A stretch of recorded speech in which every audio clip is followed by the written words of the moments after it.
नमस्कार। स्वागत है आप सभी लोगों का हमारे YouTube channel star GS hub में। हम लोग अपने इस चैनल के माध्यम से जियोग्राफी विषय पे बातचीत कर रहे थे और जियोग्राफी विषय में स्पेशल हम लोगों का जो टॉपिक चल रहा था वो कॉस्मस था, ब्रह्मांड था। और ब्रह्मांड से रिलेटेड हम कुछ मुद्दों पे चर्चा कर चुके थे। आज हम किन मुद्दों पे बातचीत करेंगे उसके बारे में 2 मिनट में आपको बता देता।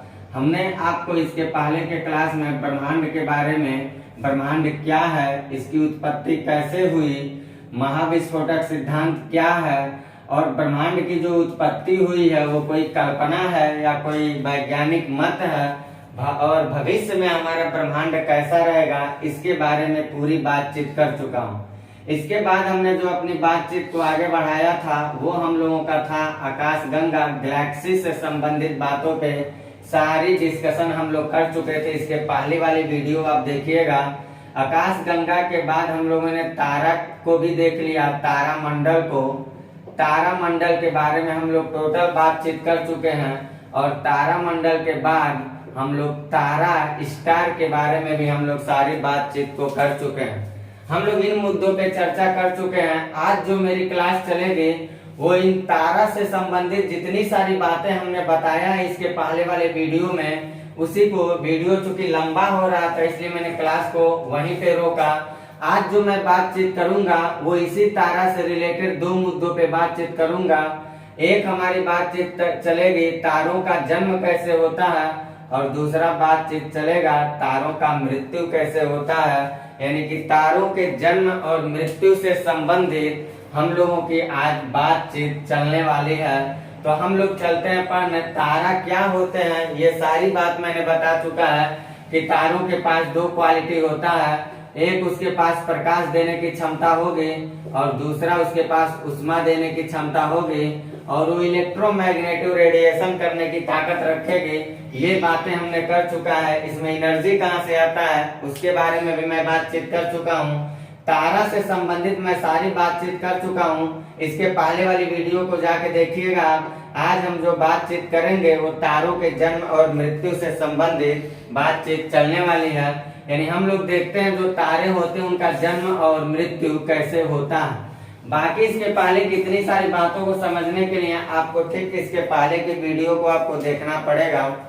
हम चलते हैं तारों के बारे में बताने, ये तारों की जन्म और मृत्यु से संबंधित क्या बात है।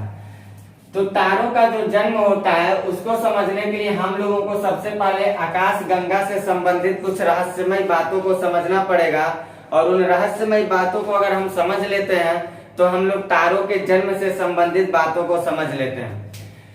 रियल में देखा जाए तो जो हमारी आकाशगंगा है उस आकाशगंगा में निर्मित कुछ धब्बे होते हैं, बहुत सारे धब्बे होते हैं और वो धब्बे जो होते हैं वो हल्के हल्के गैसों के बादल से बने हुए होते हैं। यानी कि एक भाषा में देखा जाए तो बादल के गैसों के छोटे छोटे ऐसे अणु होते हैं, गैसों के अणु होते हैं और ये आकाशगंगा में धब्बों की तरह ऐसे फैले हुए होते हैं और इनके पास अपार ग्रेविटेशनल शक्ति होता है और उस अपार ग्रेविटेशनल शक्ति के वजह से ये क्या होते हैं, धब्बे आपस में आके सब धब्बे जुड़ेंगे और जुड़ने के बाद क्या होता है, जैसे ही आपस में जुड़ते हैं तो बिल्कुल वही थ्योरी काम करता है। इनकी मास बढ़ेगी, एरिया बढ़ेगा और मास बढ़ेगा इनका। जैसे ही आपस में आके जुड़ते हैं तो 2 घटना घटित होता है। एक, जैसे यहाँ जुड़ेंगे तो जो पिंड यहाँ जुड़ने के बाद क्या होगा, मास बढ़ जाएगा इसका और उसके बाद इसका एरिया बढ़ जाएगा। यानी एक भाषा में कह सकते हैं कि उन धब्बों की गैसों की जो धब्बे थे उनकी डेंसिटी बढ़ जाएगी, यानी कि इनका घनत्व बढ़ जाएगा। और घनत्व जैसे बढ़ रहा है तो फ्रिक्शन के ही दौरान जब गैसें यहाँ मिल रही हैं तो मिलने के बाद ये अपार एनर्जी जनरेट करता है और जब एनर्जी जनरेट करता है तो जो एनर्जी जनरेट करता है उस एनर्जी को जनरेट करने के बाद ये पिंड क्या होता है, प्रकाशमय हो जाता है। ये पिंड प्रकाशमय हो जाता है और जब प्रकाशमय पिंड हो जाता है तो उसी को तारा कहा जाता है। यानी कि तारा जब बनता है तो तारा को बनने से पहले जो ये घटना घटित हो रहा है इसको भूगोल की भाषा में हम लोग निहारिका बोलते हैं या नेबुला बोलते हैं। तो तो हम लोग शुरू करते हैं। हम लोग देखते हैं यानी तारा जो बन रहा है, तारा बनने से पहले वो क्या उसका रूप रहता है, यानी कि एक निहारिका है। हम लोग यहाँ से क्लास को कंटिन्यू करते हैं, यहाँ से समझिएगा निहारिका है। ये निहारिका जो होती है, यही निहारिका तारा का रूप लेती है। यही निहारिका जो होती है वो तारा का रूप लेती है, यानी तारा के रूप में जन्म लेती है। यहाँ मैं लिख दिया तारा, यानी कि जो सूर्य है हमारा वो भी एक तारा है। तो कहेंगे सूर्य बनने से पहले वो कौन सा पिंड रहा होगा, तो हम कहेंगे सूर्य बनने से पहले वो नेबुला रहा होगा, नेबुला या निहारिका रहा होगा। अब ये निहारिका जो गैसीय धूलकण के धब्बे हैं, जो ग्रेविटेशनल की वजह से ऐड हुए, एनर्जी जनरेट करने लगे, लाइट उनमें आ गया, तो उनका नाम हमने क्या दे दिया, तारा दे दिया। इस तारे के अंदर 100% एनर्जी होता है। इस तारों के अंदर 100% मान के चलिए एनर्जी है, और एनर्जी जनरेट करने का जो साधन होता है वो हाइड्रोजन होता है। वो क्या होता है, तो कहेंगे एनर्जी जनरेट करने का जो साधन होता है तारों में, वो साधन को हम लोग बोलते हैं हाइड्रोजन। हाइड्रोजन का एक अणु हमने बताया था दूसरे अणु से मिलता है। यहाँ पे एनर्जी जो जनरेट कर रहा है, तो कैसे एनर्जी जनरेट हो रहा है तारों में, तो कहेंगे हाइड्रोजन का एक अणु क्या हो रहा है, हाइड्रोजन के दूसरे अणु से जाके मिलता है और बनता क्या है, हीलियम बनता है। और जैसे हीलियम बनता है तो अपार एनर्जी देने लगता है, वो अपार एनर्जी देने लगता है। इसी प्रोसेस के तहत क्या हो रहा है, तारों में एनर्जी जनरेट होता है। इसी प्रोसेस से तारों में एनर्जी जनरेट होता है। अब मान के चलिए, अब आप हमारी बातों को जरा गौर करिएगा। मान के चलिए ये जो तारा था जहाँ 100% हाइड्रोजन हमें दिखाई दे रहा है, तो ये तारा कर क्या है, इसमें का हाइड्रोजन हो क्या है, बिल्कुल लॉजिक वाली बात है, समझते चलिएगा। इसमें जो 100% हाइड्रोजन है, वो 100% हाइड्रोजन मान के चलिए, जो 100% हाइड्रोजन, तारों में 100% हाइड्रोजन नहीं होता, 71% हाइड्रोजन अभी देखा गया। तो जो हाइड्रोजन है, सपोज करिए हाइड्रोजन हीलियम में कन्वर्ट होता है तो एनर्जी देता है। हाइड्रोजन का अणु क्या कर रहा है, हीलियम में कन्वर्ट हो रहा है तो एनर्जी दे रहा है। तो जब हाइड्रोजन का अणु हीलियम में कन्वर्ट होगा तो धीरे धीरे इस पिंड की हाइड्रोजन की मात्रा क्या होगी, घटती हुई चली जाएगी, क्योंकि हाइड्रोजन को कन्वर्ट करके हीलियम में बदल दिया गया। यानी कि इस पिंड में हाइड्रोजन की मात्रा धीरे धीरे घटने लगेगा, और जब हाइड्रोजन की मात्रा धीरे धीरे घटने लगेगा तो इस पिंड के अंदर हीलियम की मात्रा जो होगी वो इंक्रीज करने लगेगी, वो बढ़ने लगेगी। और जब हीलियम की मात्रा बढ़ने लगी, इसका मतलब ये हुआ कि वो पिंड के अंदर एनर्जी बढ़ने लगा। और जब उस पिंड के अंदर एनर्जी बढ़ने लगेगा तो उस पिंड के अंदर जो ताप सहने की क्षमता होगी वो कम होगी, और पिंड की तप्तता जो होगी वो बढ़ना शुरू कर जाएगी। बातों को गौर करिएगा, यानी कि हाइड्रोजन इसमें जब मिल रहा है तो हीलियम में कन्वर्ट हो रहा है, और हीलियम में जब कन्वर्ट हो रहा है तो एनर्जी दे रहा है, यानी कि यहाँ पे हाइड्रोजन घट रहा है और तापमान इसका क्या हो रहा है, बढ़ रहा है। तो आप अब यहाँ ध्यान देंगे ये बात कि मान के चलिए इस पिंड का 90% हाइड्रोजन क्या हुआ, समाप्त हो गया। इस पिंड के अंदर जो 90% हाइड्रोजन था वो 90% हाइड्रोजन समाप्त हो गया। 90% जैसे हाइड्रोजन समाप्त होता है तो यही पिंड क्या होता है, इस पिंड के अंदर हाई टेम्परेचर आ जाता है, और हाई टेम्परेचर आने के वजह से ये पिंड फूलकर बड़ा हो जाता है और लाल दिखाई देने लगता है। तो इसी पिंड को हम लोग बोलते हैं रक्त दानव। इसी पिंड को हम लोग क्या बोलते हैं, रक्त दानव बोलते हैं, या इसको हम लोग एक भाषा में और बोलते हैं लाल दैत्य बोलते हैं, लाल दैत्य बोलते हैं। बातों को क्या समझा आपने, यानी कि इसका हाइड्रोजन जब खत्म होने लगा और हीलियम में बदलने लगा, तो हीलियम में जैसे बदलेगा तो अपार एनर्जी दे रहा है, और उसकी एनर्जी देने से इस पिंड के अंदर ताप जो होगा, टेम्परेचर वो बढ़ने लगेगा, और जब पिंड के अंदर टेम्परेचर बढ़ने लगेगा तो ये पिंड फूलकर बड़ा हो जाएगा और लाल दिखने लगेगा। तो इस पिंड को हम लोग कहेंगे लाल दैत्य। यहां तक बात आप समझे रहिए। उससे पहले हम दो थ्योरी बता रहे हैं, फिर इसको आगे बढ़ाऊंगा। उससे पहले हम क्या कर रहे हैं, दो आपके सामने थ्योरी रख रहे हैं। वो दो थ्योरी क्या है, एक इसके बारे में रिसर्च करके जो बताने का काम कर रहे हैं वो चंद्रशेखर महोदय जी थे, और एक थे कोपेनहाइमस महोदय जी। तो चंद्रशेखर महोदय जी क्या कह रहे हैं इसके बारे में, यानी कि चंद्रशेखर महोदय जी जो थे वो CL चंद्रशेखर लिमिट एक लाइन खींचे CL और कहे कि जो आज का सूर्य है उस आज के सूर्य में 1.44 इंटू सन मास, यानी आज के सूर्य में, आज के जो सूर्य है उसमें 1.44 से अगर गुणा कर दीजिए, हमारा जो सूर्य दिखाई दे रहा है उस सूर्य में, ये मान लीजिए हमारा सूर्य है, यहाँ मान लीजिए हमारा सूर्य है, मैं बड़ा कर देता, आप लोगों को दिखता नहीं है, बोलते बार बार आप लोग। ये मान लीजिए यहाँ पे हमारा सूर्य है, तो इस सूर्य में क्या, इस सूर्य में 1.44 से आप गुणा कर दीजिए, जितना रिजल्ट आ रहा है वो हमारा क्या है, कहेंगे चंद्रशेखर लिमिट है, CL है।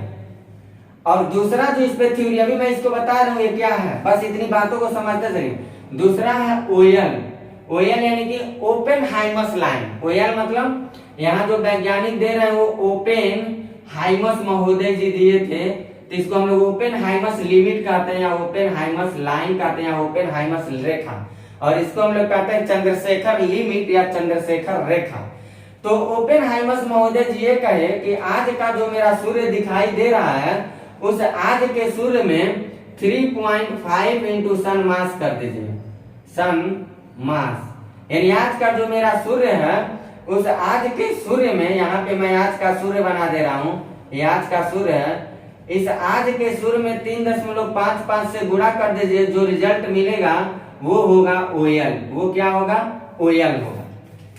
क्या मैंने अभी बताया, आज का जो मेरे सूर्य का द्रव्यमान है उसमें 1.44 से गुणा करेंगे तो चंद्रशेखर महोदय जी की थ्योरी पास होगी, और आज के हमारा जो सूर्य है अगर उसमें 3.5 से गुणा करते हैं, जितना आता है वो ओपेनहाइमस लिमिट होगा। अब हम बात को यहाँ से कंटिन्यू करते हैं, यहाँ से हम कंटिन्यू करते हैं। अभी हमने यहाँ तक क्या बताया था, निहारिका तारे का रूप ले रही है, तारों में हाइड्रोजन हीलियम में कन्वर्ट हो रहा है, एनर्जी दे रहा है, और 90% जब हाइड्रोजन खत्म हो जाएगा तो हीलियम की मात्रा बढ़ जाएगी, और जब हीलियम मतलब ज्यादा कन्वर्ट हो जाएगा, और हीलियम में जब ज्यादा कन्वर्ट हो जाएगा तो एनर्जी भी ज्यादा जनरेट करेगा, और जब एनर्जी ज्यादा जनरेट करेगा तो पिंड का जो तापमान होगा, तप्तता होगा, वो बढ़ना शुरू हो जाएगा, और जब वो बढ़ना शुरू हो जाएगा तो 90% हाइड्रोजन खत्म होने के बाद यही पिंड रक्त दानव कहलाएगा। यही पिंड क्या कहलाएगा, रक्त दानव या लाल दैत्य कहलाएगा। अब रक्त दानव जब बनेगा तो यहाँ से दो केस हो सकते हैं, दो केसेज आ सकते हैं। एक केसेज क्या होगा, एक केसेज क्या होगा, जरा पहले हम लोग इसको समझ लेते हैं। एक केसेज क्या होगा, मान के चलिए एक केस मैं बताने चल रहा हूँ। ये जो हाइड्रोजन है ये धीरे धीरे हाइड्रोजन खत्म होने लगा और 1% हाइड्रोजन बचा।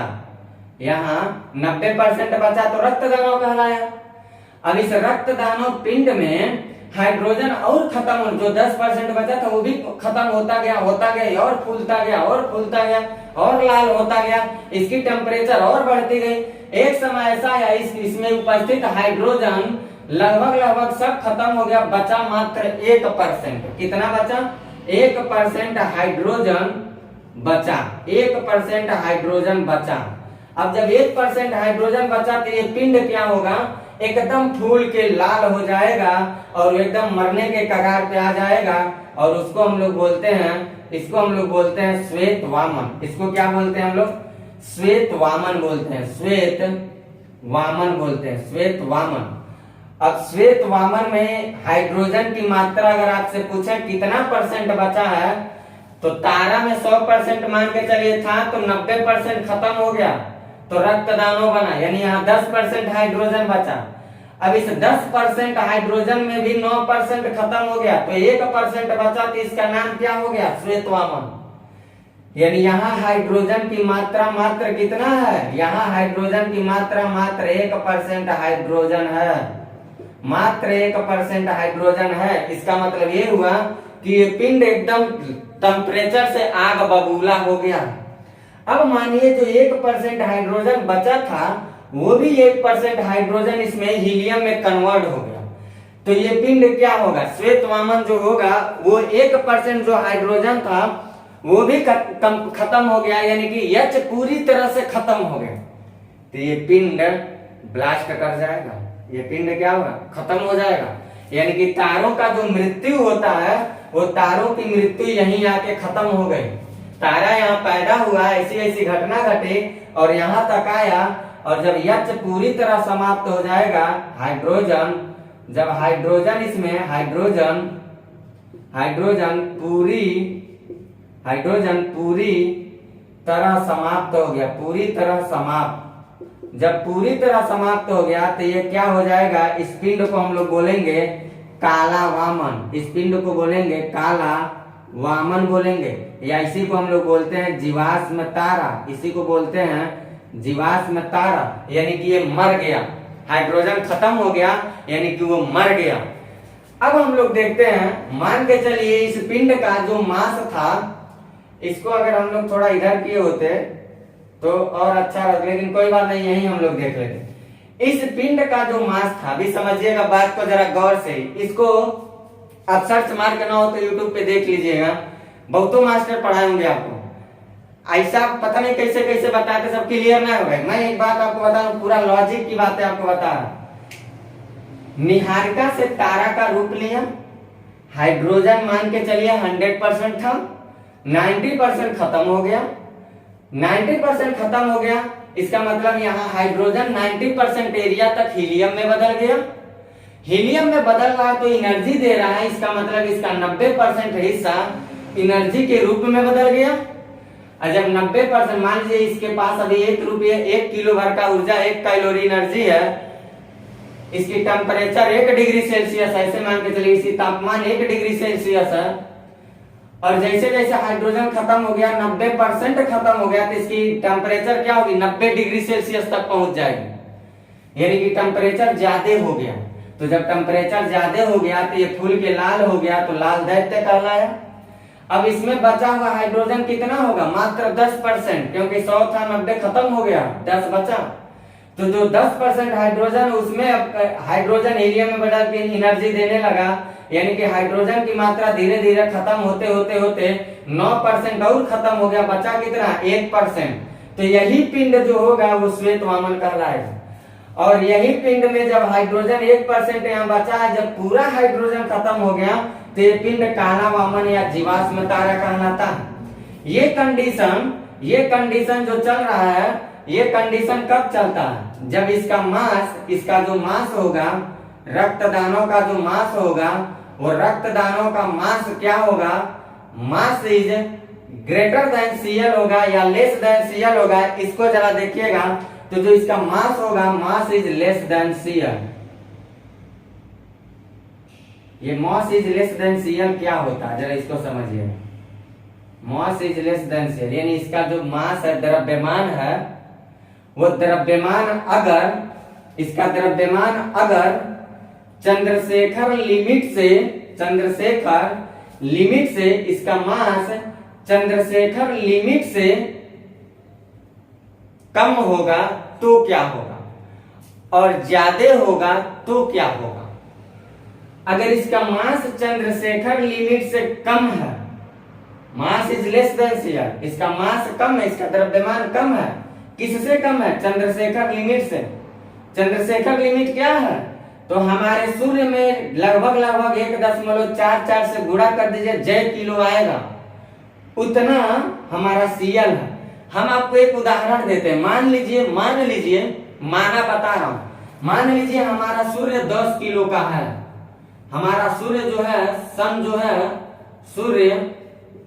सूर्य का द्रव्यमान, मान लीजिए ज्यादा बड़ा डाटा लिखेंगे कंफ्यूजन होगा, मान लीजिए 10 किलो का सूर्य है, 10 किलो का है, 10 केजी का, तो 10 केजी में 1.44 से गुणा कर देंगे हम, 1.44 से, तो हमको कितना मिल जाएगा। तो आप ऐसे 144 लिख के एक जीरो लगा दीजिएगा ऐसे, यानी कि 144 लिख दीजिए और एक जीरो है, तो यहाँ एक जीरो लगा दीजिए, तो हम लोगों को कितना मिल जाएगा, यहाँ यहाँ हम लोगों को 2 अंक के बाद दशमलव लगाएंगे तो 14.40 कुछ आएगा। बात जरा समझिएगा। और सूर्य का द्रव्यमान 10 किलो माना था मैंने, 10 केजी इंटू हम ओएल निकालना है। ये हमने सीएल निकाल दिया, सीएल हम ओएल निकालना है, तब हम आपको बातों को समझा रहे हैं। 3 इंटू 5 कर दीजिए, 3 into 5 CL OL equal to क्या कि सूर्य के द्रव्यमान में 3.5 से गुणा करिए, जितना मिलेगा वो ओएल है। तो 10 किलो गुणे 3.5 करेंगे तो हमको कितना मिलेगा, 35 दाम में 350 लिख दीजिए और 1 अंक के बाद दशमलव लगा दीजिए, यानी कि 35 किलो आएगा। गौर करिएगा, बातों को गौर करिएगा। मान के चलिए हमारा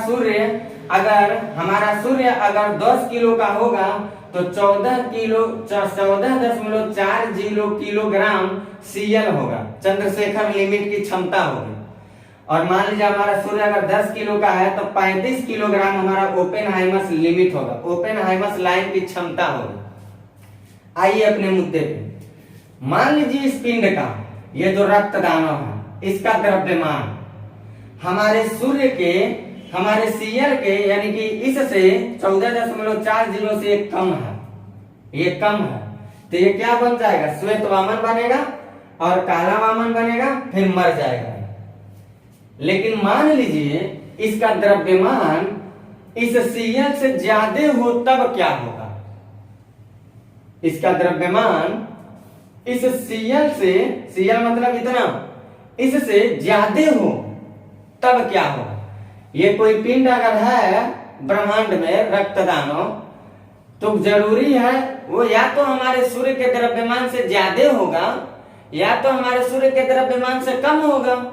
तो कम होगा तो क्या होगा, कहेंगे कम होगा, इसका मतलब कम होगा तो श्वेत वामन बनेगा, श्वेत वामन से काला वामन बनेगा, खत्म हो गया, जीवाश्म तारा बन के खत्म हो गया।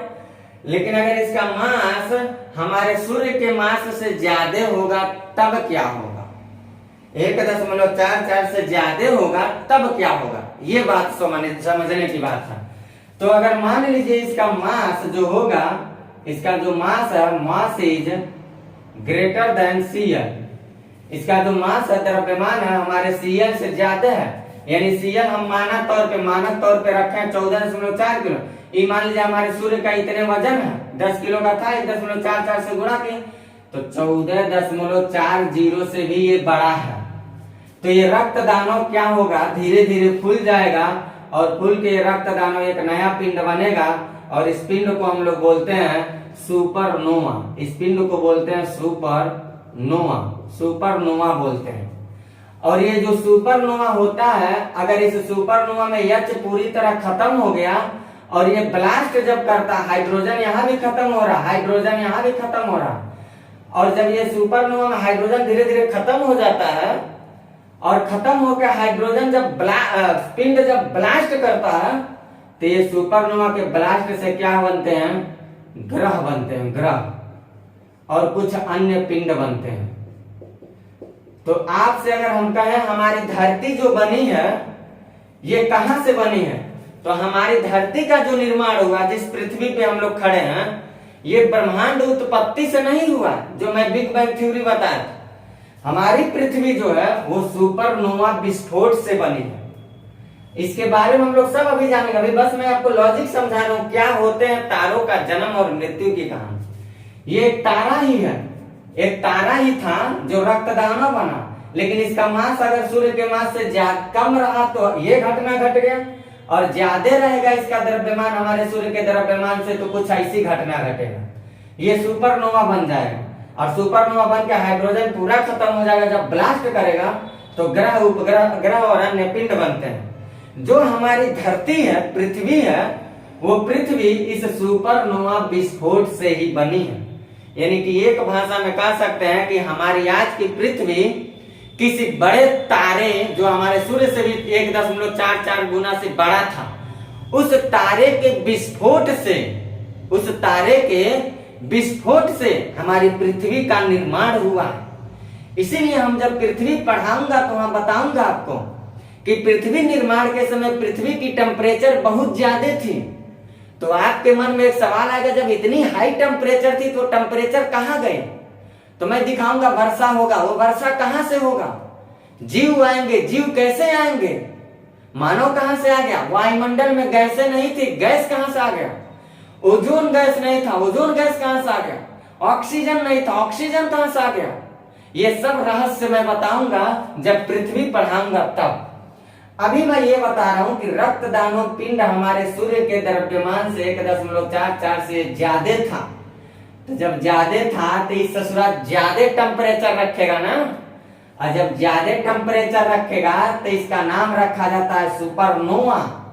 और इस सुपरनोवा में जब हाइड्रोजन खत्म हो गया पूरा, तो ये ब्लास्ट कर जाएगा, हाई एनर्जी क्रिएट करेगा। जब हाई एनर्जी क्रिएट करेगा तो इसके अंदर टेम्परेचर हाई होगा।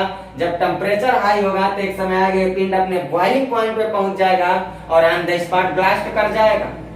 यानी कि सुपरनोवा के विस्फोट से ग्रह और अन्य पिंड बनते हैं। अब और गौर बात करिएगा। मान लीजिए इस सुपरनोवा पिंड का, ये जो सुपरनोवा पिंड है इसकी मैं बात कर रहा हूं, इस सुपरनोवा पिंड की मैं बात कर रहा हूं। मान लीजिएगा कि जो सुपरनोवा पिंड है इसका जो मास होगा, इस सुपरनोवा पिंड का जो मास होगा, द्रव्यमान होगा, वो ज्यादा होगा। किससे? किससे होगा? तो कहेंगे ओयल के दी गई लिमिट से, ओपेनहाइमर्स की लिमिट से। अगर ओपेनहाइमर्स की लिमिट से इसका मास ज्यादा होगा, ओपेनहाइमर्स कितना कह रहे हैं? हमने सूर्य का वजन माना था 10 किलो, तो ओपेनहाइमर्स लिमिट कितना होगा? यानी कि ओपेनहाइमर्स लिमिट होगा 35 किलो। यानी हमारे सूर्य के 3.5 गुना ज्यादा ओपेनहाइमर्स लिमिट है। तो मान लीजिए सुपरनोवा का जो द्रव्यमान होगा हमारे सूर्य के द्रव्यमान से 3.5 गुना ज्यादा बड़ा द्रव्यमान रखता है। हमारा जो सूर्य दिखाई देता है उसके वजन से 3.5 गुना ज्यादा वजन का एक पिंड है सुपरनोवा। तो इस पिंड को हम क्या कहेंगे? इस पिंड को हम लोग कहते हैं ब्लैक होल। इस पिंड को हम लोग कहते हैं ब्लैक होल या कृष्ण छिद्र।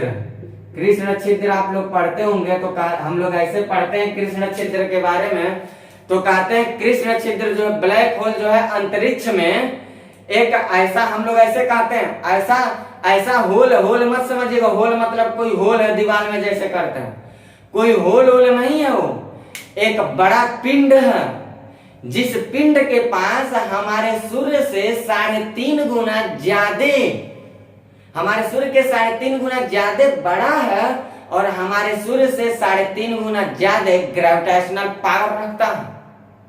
बात समझिएगा। तो जब हमारे सूर्य के 3.5 गुना ज्यादा क्षमता रख रहा है, तो सूर्य जो प्रकाश को फेंक रहा है उसके प्रकाश को पाएगा तो क्या करेगा?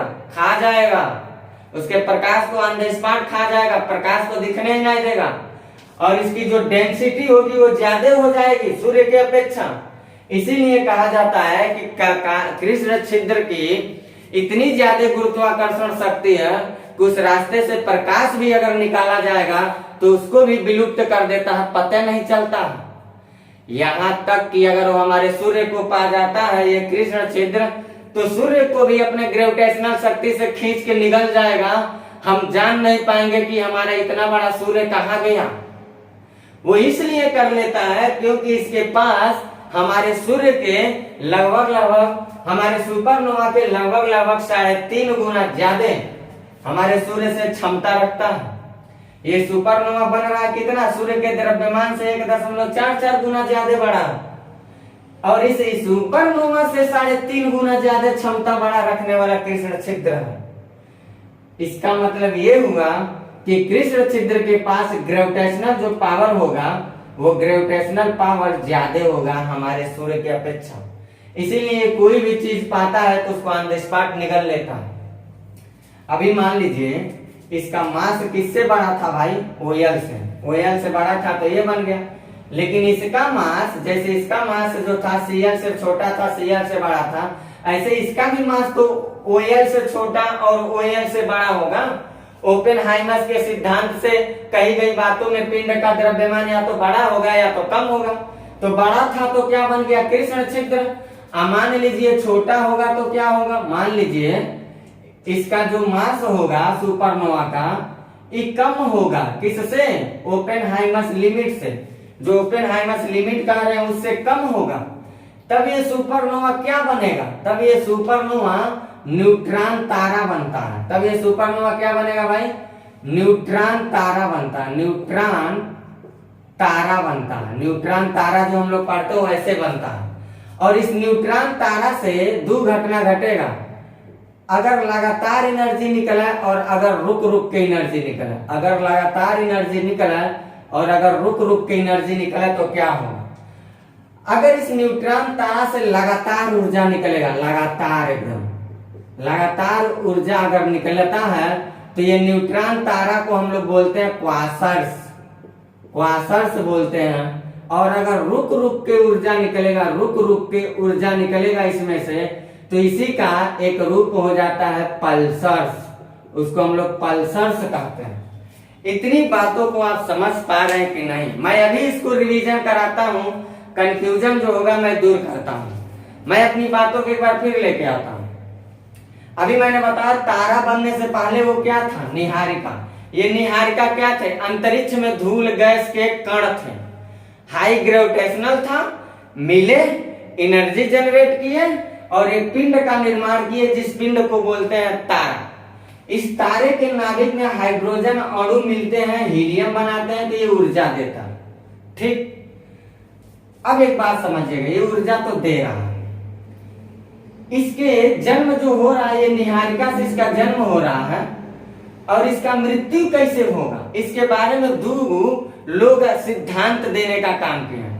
एक आदमी का नाम है चंद्रशेखर, सुब्रमण्यम चंद्रशेखर का नाम सुने होंगे आप लोग, सुब्रमण्यम चंद्रशेखर महोदय जी का। तो सुब्रमण्यम जो चंद्रशेखर महोदय जी का नाम हम लोग सुनते हैं, वो सुब्रमण्यम चंद्रशेखर महोदय जी ये कहते हैं, एक लिमिट देते हैं, वो रेखा, और उस लिमिट की एक क्षमता रखते हैं और कहते हैं कि हमारे सूर्य का जो आज का द्रव्यमान उसमें 1.44 से गुणा कर दीजिए, जितना आएगा उतना क्षमता CL रेखा होगा, चंद्रशेखर लिमिट होगा। वो लिमिट क्या करता है अभी यहाँ बताएंगे। और एक ओपेनहाइमर महोदय जी आए, इन्होंने कहा सूर्य के द्रव्यमान में क्या करिए, 3.5 से गुणा कर दीजिए, जितना आएगा उतना ओपेनहाइमर लिमिट होगा। इसको याद रखिएगा। अब यहाँ हम आते हैं, निहारिका क्या बना, तारा बना, तारे का जन्म तो हो गया भाई। अब इस तारे के अंदर हाइड्रोजन है ना, हीलियम में बदल रहा तो ऊर्जा दे रहा, तो हाइड्रोजन जब बदल रहा हीलियम तो हाइड्रोजन खत्म होगा ना धीरे धीरे। जब धीरे धीरे खत्म हो जाएगा इसका 90% हाइड्रोजन, तो रक्त दानव बन जाएगा, लाल दैत्य। अब ये रक्त दानव जो है इसका द्रव्यमान, इसका जो द्रव्यमान होगा वो अगर Cl से ज्यादा होगा तो क्या होगा, और अगर इसका द्रव्यमान Cl से कम होगा तो क्या होगा। तो अगर इसका द्रव्यमान Cl से कम होगा तो ये पिंड श्वेत वामन कहलाएगा, और जब श्वेत वामन कहला रहा है उस समय इसका हाइड्रोजन खत्म होते होते 1% पे आ गया, और 1% हाइड्रोजन जो बचा जब वो खत्म हो जाता है तो तारा मर जाता है। ये तारा क्या होता है, मर जाता है, और जब मर जाता है तो उसको काला वामन कहते हैं। अभी तो इसका मास जो था Cl से कम था, तो हमने देख लिया। मान लीजिए इसका मास Cl से ज्यादा हो तब क्या होगा, तो अगर इसका मास जो होगा वो Cl से, चंद्रशेखर जी ने जो सिद्धांत दिया है उससे ज्यादा द्रव्यमान इसका होगा, तो यही पिंड सुपरनोवा बन जाएगा। और यहाँ भी हाइड्रोजन खत्म हो गया, जब यहाँ पूरा खत्म हो जाएगा हाइड्रोजन तो ब्लास्ट करेगा, और जब ये ब्लास्ट करेगा तो बड़े बड़े पिंड बनते हैं। और एक भाषा में आप याद रखिएगा, जिस धरती पे हम लोग पल रहे हैं, बढ़ रहे हैं, इस धरती का निर्माण इस सुपरनोवा विस्फोट से ही हुआ है, इस पृथ्वी का निर्माण। तो इसका अगर मास ज्यादा था चंद्रशेखर की कही गई बात से तो सुपरनोवा बन गया। यहाँ तक तो चंद्रशेखर लिमिट चलता है, लेकिन सुपरनोवा से जब जो कहानी बनता है वहां ओपेनहाइमर की बातें चलती हैं। ओपेनहाइमर महोदय जी ये कहे थे, अगर किसी सुपरनोवा पिंड का मास हमारे दी गई लाइन से ज्यादा होगा तो कुछ और घटना घटेगा, और कहे कि अगर किसी सुपरनोवा पिंड का मास हमारे दी गई लाइन से कम होगा तो कुछ और घटना घटेगा। तो उन्होंने ये कहा कि इस सुपरनोवा का अगर मास कम होगा तो ये सुपरनोवा न्यूट्रॉन तारा के रूप में बदल जाएगा और एनर्जी जनरेट करेगा, एनर्जी जनरेट करेगा, एनर्जी जनरेट करेगा और धीरे धीरे जनरेट करके वो ब्लास्ट कर जाएगा। अच्छा, ब्लास्ट करेगा तो उसमें दो तरह के पिंड बनेंगे, एक पिंड क्वासर से होगा और एक पिंड पल्सर से जैसे होगा।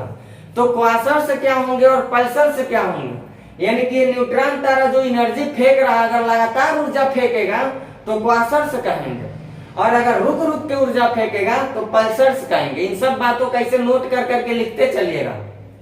अब देखिए सुपरनोवा पिंड का, ओपेनहाइमर महोदय जी कहते हैं सुपरनोवा पिंड का अगर द्रव्यमान हमारी कही गई बात से कम होगी तो ये घटना घटेगी और कहे अगर ज्यादा होगी तो कुछ और घटना घटेगी।